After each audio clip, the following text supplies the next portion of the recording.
मेरे वीर ਜਿਹੜੇ ਕਹਿੰਦੇ ਨੇ ਵੀ ਹਾਂ ਬਾਈ ਤੁਸੀਂ ਡਿਸਕਾਊਂਟ ਨਹੀਂ ਲਾਉਂਦੇ ਆਪਾਂ ਧਮਾਕਾ ਪਾਤਾ ਅੱਜ ਸਾਰੇ ਮੇਰੇ ਵੀਰਾਂ ਲਈ ਜਿਹੜੇ ਮੇਰੇ ਵੀਰ ਚਾਹੁੰਦੇ ਨੇ ਵੀ ਡਿਸਕਾਊਂਟ ਆਵੇ ਵਧੀਆ ਚੀਜ਼ ਆਵੇ ਆਪਾਂ ਦੇਖੋ ਵਧੀਆ ਚੀਜ਼ ਵੇਚੀਏ ਤੇ ਕੱਲ ਨੂੰ ਗਾਹਕ ਵੀ ਆਵੇ ਦੁਬਾਰਾ।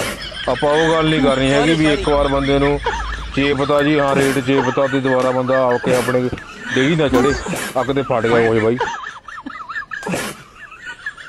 ਅੱਛਾ ਤੇ ਗੱਲ ਕਰਦੇ ਸੀ ਬਾਈ ਆਪਾਂ ਡਿਸਕਾਊਂਟ ਲਾਦਾ ਸੇਲ ਲਾਤੀ ਆ ਤੇ ਆਪਣੇ ਕੋਲ ਜਿਹੜੀ ਆ ਸੇਲ ਆ ਬਾਈ ਇਹੋ ਜਿਹਾ ਰੇਟ ਕਿਸੇ ਨੇ ਨਹੀਂ ਦਿੱਤਾ ਹੋਣਾ ਜੋ ਰੇਟ ਅਸੀਂ ਦੇ ਦਾਂਗੇ ਬਾਈ। ਵੁੱਡਲੈਂਡ ਦੇ ਵਿੱਚ ਆ ਵੁੱਡ ਦਾ ਆਪਣੇ ਕੋਲ ਬ੍ਰਾਂਡ ਆ ਬਾਈ ਆਪਣਾ ਬ੍ਰਾਂਡ ਆ ਠੀਕ ਆ ਨਾ। ਜਦੋਂ ਆਪਾਂ ਖਰੀਦ ਲਿਆ ਤਾਂ ਆਪਣਾ ਹੀ ਹੋ ਗਿਆ ਵੀਰ ਬੂਟ ਤਾਂ ਆਪਣਾ ਹੀ ਹੈ। ਤੇ ਆਹ ਦੇਖੋ ਸੇਲ ਲੱਗ ਗਈ ਹੈ ਜੀ। ਜਿਹੜੇ ਮੇਰੇ ਵੀਰ ਕਹਿੰਦੇ ਨੇ ਵੀ ਸੇਲ ਕਾਕੇ ਕੀ ਗੱਲਾਂ ਨੇ ਉਹ ਪਿੱਛੇ ਪਿਆ ਜੀ।